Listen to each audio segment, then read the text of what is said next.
Assalamualaikum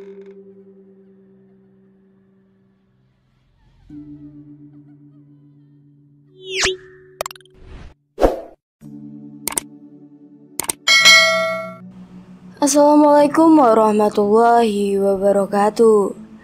Rahayu Sagung Dumadi.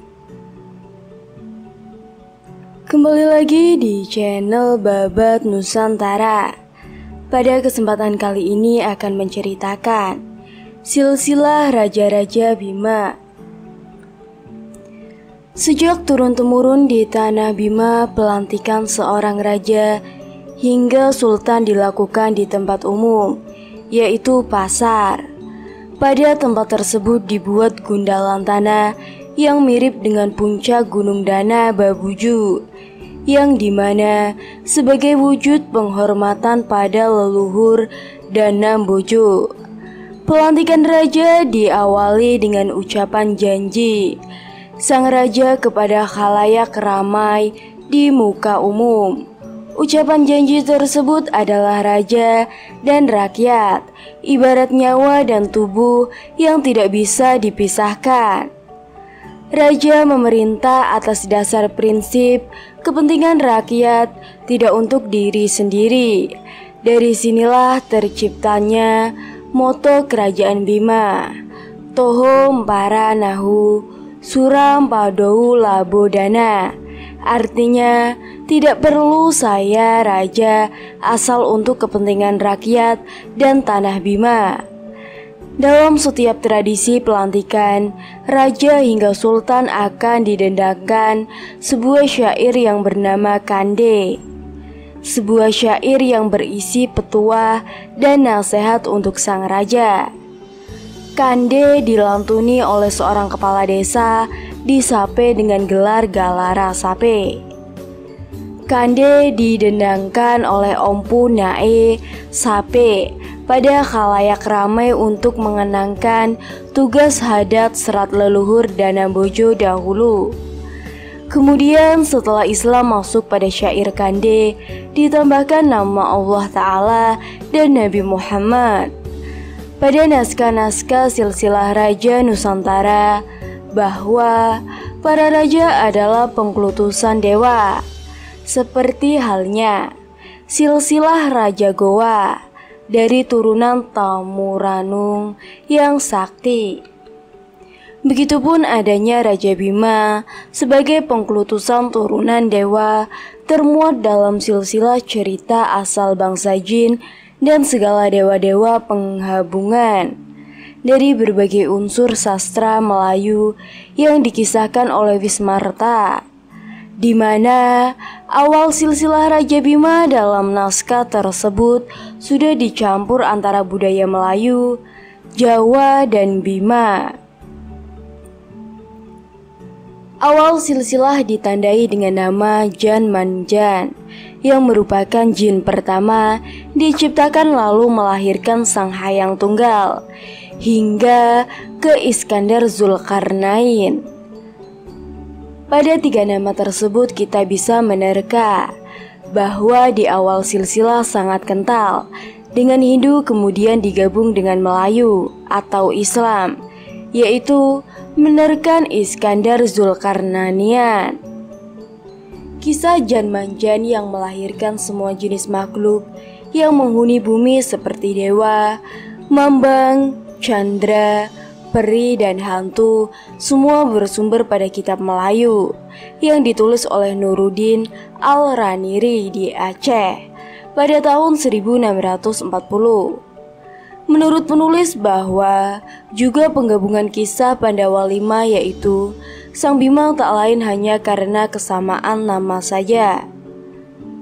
Menurut mitos dan arsip historiografi Indonesia, dilihat dari Bima bahwa pada intinya mitos ini sedemikian berbeda dengan kedua tahap yang dianalisasi di atas, sehingga tidak diragukan berlanian asalnya. Patut dicatat bahwa sejumlah cerita turun-temurun dari Bima, terutama yang direkam dari orang-orang Bima, terpelajar pada tahun 1970-an praktis hanya mengenal mitos ini saja. Dan dengan demikian menggarisi bahwa kontras antara mitos rakyat lokal dan mitos tahap-tahap Jawa dan Islam yang ditulis di istana di bawah pengaruh asing. Adapun silsilah Raja Bima yang dikatakan sebagai turunan dari Gajah Mada dan Sang Bima yang tak lain adalah Gajah Mada mendirikan kerajaan Bima pasca ekspedisi Padomo. Menurut pakar tafsir mengenai peranan Gajah Mada dalam Padombo tersebut dapat dijumpai dalam karya sastra koleksi bekas Kesultanan Bima. Karya itu berjudul Cerita Asal Bangsa Jin dan Segala Dewa-Dewa yang dialihkan, sarahkan, dan diterjemahkan oleh Henry Chanabert Lawyer. Nama penulis merasa ragu dengan pendapat tersebut, sebab pembahasan dalam naskah CAB tersebut tak satu pun terlihat menafsirkan tentang Gajah Mada. Nama Majapahit sendiri disebutkan pada era Raja Mitar Indra Marta yang pergi ke Majapahit dan menikahi di sana. Dalam naskah Kesultanan Bima BO, nama lokal Bojo Raja Mitra Indra Marta disebut Lanucuy Patalawu. Dalam menanggapi tafsiran profesi Agus Aris Munandar yang berpendapat bahwa Gajah Mada adalah Sang Bima yang mendirikan kerajaan Bima setelah penaklukan Padompo atau Dompu. Ekspedisi Majapahit ke Pulau Sumbawa terjadi tahun 1357. Namun, tafsiran di atas beralinan dengan kedatangan anak Sang Bima yaitu Indra Zamrud yang tertulis dalam naskah kuno Bima. Menurut Dr. Siti Maryam, kedatangan Indra Zamrud terjadi pada tahun 1315 Masehi. Henry Chambers Lawyer selaku penerjemah cerita asal bangsa Jin dan segala dewa-dewa menyanggah hal tersebut. Beliau mengatakan bahwa saya kira tesis Sang Bima sama dengan Gajah Mada, sulit diterima. Memang diketahui bahwa ada peninggalan Hindu di Bima yang setua abad ke-11 atau 13 dan Ade yang lain dari zaman Majapahit. Diketahui pula ada ekspedisi Majapahit ke Pulau Sumbawa, tapi boleh dipastikan bahwa Gajah Mada tidak ikut ekspedisi tersebut. Jadi, perkiraan tentang identitas Sang Bima tidak bisa berdasarkan peninggalan, arkeologi ataupun tulisan sejarah, tapi hanya berupa penafsiran teks sastra. Hikayat Sang Bima diterbitkan dalam buku Kerajaan Bima dalam sastra dan sejarah. Di situ ditunjukkan bahwa cerita itu ditulis sekitar awal abad ke-18 dan menyangkut peristiwa sejarah yang terjadi di Bima pada awal abad ke-17 dan di Jawa sekitar tahun 1670-an.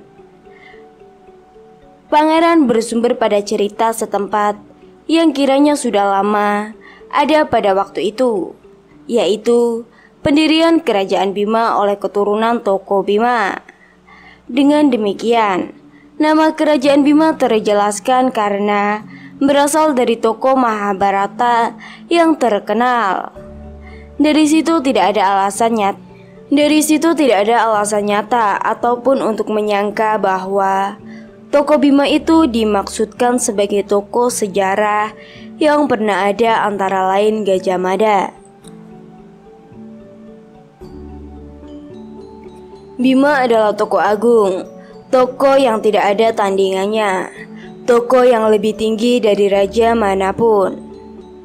Maka buat saya, Sang Bima dalam cerita itu bukan simbol dari orang lain, tapi tokoh Mahabharata sendiri.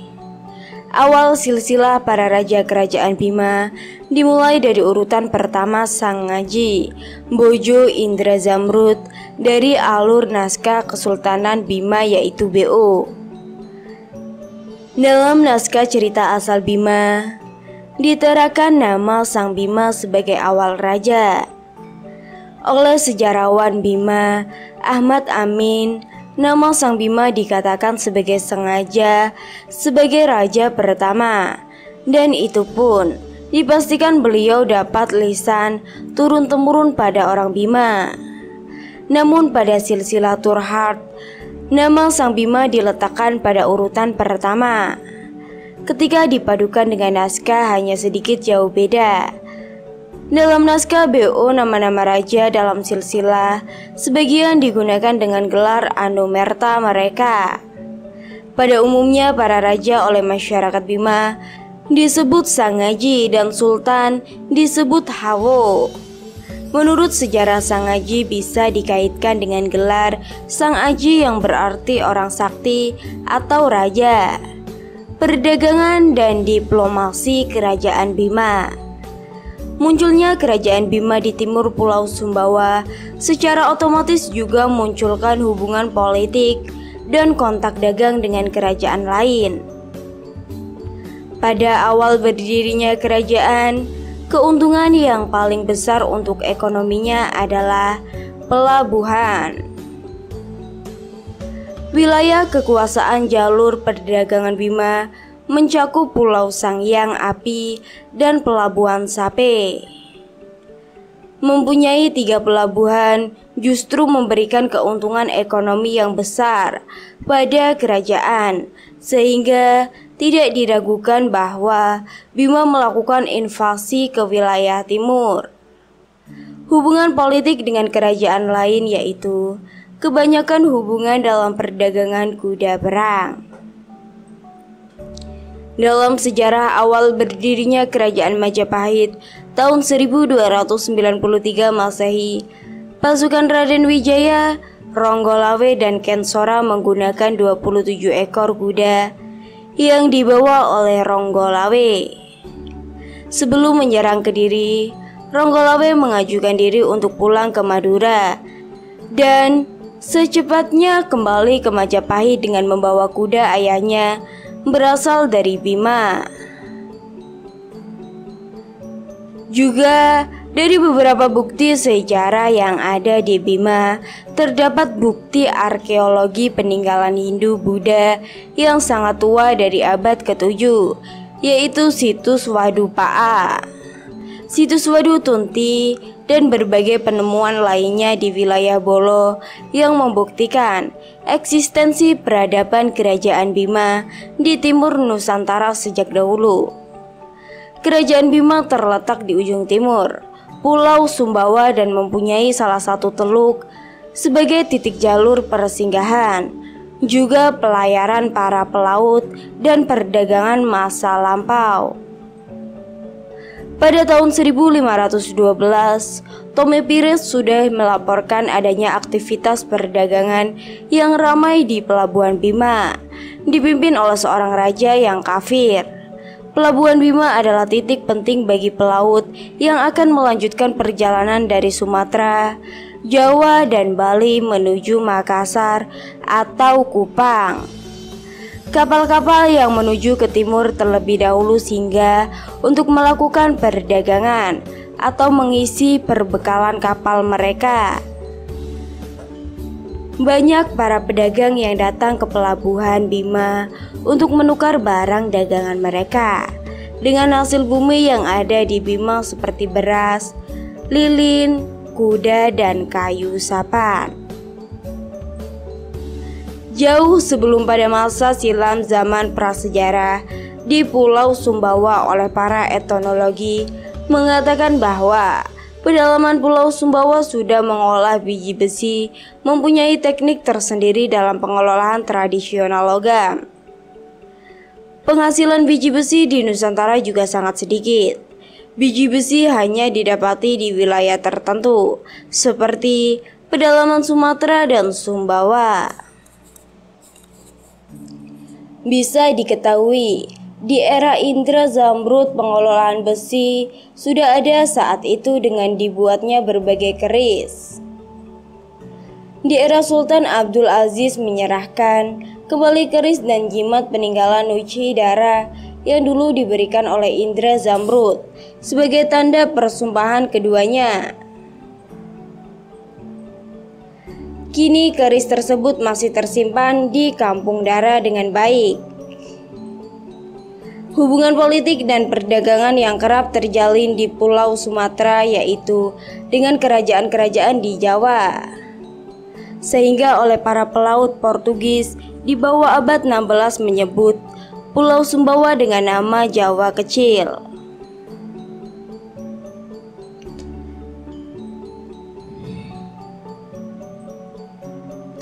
Pada era kerajaan Majapahit di Pulau Sumbawa hanya ada 5 pelabuhan di jalur perniagaan laut, yaitu Pelabuhan Alas, Pelabuhan Kore, Pelabuhan Sangiang Api, Pelabuhan Bima, dan Pelabuhan Sanpe. Pada Pulau Sumbawa ada satu pelabuhan yang menganggur jalur perdagangan Majapahit, yaitu menurut Profesi Agus Aris Monandar. Kerajaan itu agaknya telah lama berkembang dan pengaruhnya dirasakan mengganggu armada dagang Majapahit ke wilayah Nusantara Timur. Pelabuhan yang dimaksud tak lain adalah Dompu.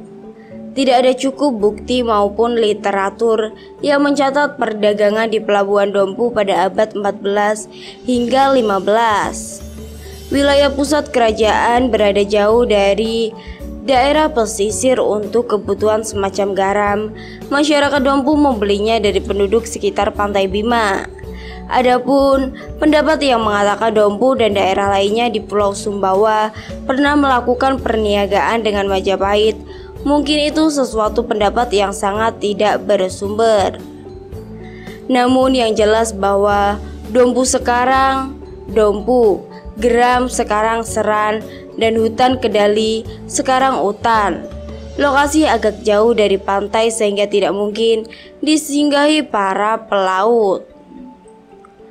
Dalam Nagara Kertagama Pupuh 72 disebutkan nama-nama daerah yang menjadi bawahan kerajaan Majapahit sebagai berikut. Di sebelah timur Tanah Jawa juga disebutkan Bali yang terpenting berdahulu dan Goa Gajah. Gurun yang terpenting Sukun Taliwang, Dompo semua, Sanghayang Abibima Serana, hutan Kedali terkumpul. Hubungan Bima dengan Majapahit sungguh terjalin begitu lama, melalui perdagangan kurda serta biji besi. Biasanya Majapahit melakukan hubungan dagang besar antara kota pelabuhan untuk mendapatkan upeti dari para pedagang yang langsung menghadap raja maupun kerajaan jajahannya, juga memberikan upeti melalui perwakilan seorang pendeta. Dalam Kidung Harsan Wijaya Pupuh 6117b dinyatakan bahwa Raja Bali, Tumasik, Sampit, Koci, Gurun, Wanda, Tanjung Pura, Dompo, Palembang, dan Makassar datang mempersembahkan upeti kepada Sang Prabu di Majapahit. Adapun Bima dikatakan sebagai jajahan Majapahit, mungkin bisa benar juga, bisa salah. Tak pernah terjadi penaklukan di Bima, hanya ditulis sebagai negara bawahan. Majapahit mempunyai pos terdepan di wilayah tersebut untuk penguasaan wilayah Nusantara Timur. Jikapun ada kejadian penaklukan pasti tidak akan terlewat ditulis dalam catatan kerajaan. Menurut Profesor Slamet Muljana, Dompu dijadikan batu loncatan sebagai Majapahit untuk menguasai pulau-pulau kecil lainnya di sebelah timur sampai Wanin di pantai barat Irian. Adapun yang menaklukkan Dompu adalah Empu Nala seperti yang ditulis pada Nagara Kertagama Wirama Suwata sebagai berikut. Tak lepas Kari Baginda Raja Dahang Arya, pemberani dalam peperangan bernama Punala, adil bijaksana, mampu memegang rakyat, manca negara bergelar Tumanggung. Keturunan orang cerdik, pemberani, dan setia, selalu memimpin pasukan saat-saat berperang. Suatu daerah luar bernama Dompo hancur olehnya musuh banyak itu. Adapun paparan di atas adalah uraian dalam perspektif historiografi kerajaan Bima yang memang sudah eksis di Nusantara semenjak Sang Bima mendirikannya pada awal abad ke-13. Di mana dikatakan bahwa Bima hanyalah semak belukar dan Gajah Mada mendirikan Bima belumlah cukup terbukti dari bukti arkeologi maupun peninggalan naskah-naskah kuno yang ada. Dikatakan Patih Gajah Mada datang ke Pulau Sumbawa juga belum ada bukti yang mendukung pendapat demikian. Memang banyak tafsiran dan cerita lokal yang mengatakan Gajah Mada melakukan moksa atau menghilang dan muncul berbagai cerita mengenai kuburan serta telapak kaki Gajah Mada terlebih di wilayah timur. Kematian Gajah Mada yang disaksikan oleh pujangga para panca itu sendiri. Penafsiran peradaban Bima bisa dilihat melalui peninggalan kuno, situs-situs Hindu yang terdapat di Teluk Bima, yaitu situs Wadapaa, Waduwawi, dan Wadutunti. Menurut para ahli, bahwa aksara yang digunakan pada situs Wadupaa dan Wadutunti adalah aksara yang paling tua, tidak digunakan pada masa Majapahit. Salah satunya Palawa yang digunakan pada situs Wadupaa. Adapun pendapat yang mengaitkan bahwa Wadutunti mengisahkan Gajah Mada yang moksa di tempat tersebut, itu pun tidak terbukti secara mendalam. Seperti yang sudah kita ketahui bahwa kematian Gajah Mada juga disaksikan oleh Empu Prapanca itu sendiri. Menurut arkeologi Agustijanto Indrajaya, bahwa jika prestasi Wadutunti dihubungkan dengan adanya hubungan Bima dengan Jawa Majapahit, bisa saja. Jika dihubungkan dengan petilasan Gajah Mada, saya kira tidak ada bukti. Gajah Mada tokoh yang sangat populer dan patilasannya dilaporkan ada di mana-mana.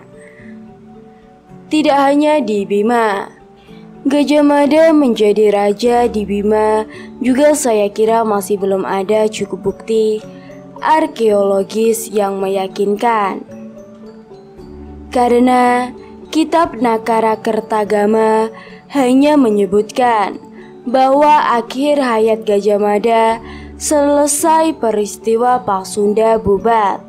Lalu Padompo selanjutnya dinyatakan Gajah Mada menikmati masa istirahat Amukti Palapa. Jika sekiranya Gajah Mada menjadi raja di Bima, tentu sudah tertulis dalam kitab ini juga. Kerajaan Bima adalah kerajaan yang tertua dengan peradaban tertua di Pulau Sumbawa. Dengan demikian, bahwa Gajah Mada sebagai Sang Bima belum bisa dipastikan karena tidak ada cukup bukti yang meyakinkan. Semoga dengan adanya makalah yang sederhana ini bisa terjawab pertanyaan dari beberapa masyarakat yang penasaran mengenai Apakah Sang Bima adalah Gajah Mada? Semoga kisah ini bermanfaat untuk penulisan awal sejarah Bima kuno. Rahayu, rahayu, rahayu.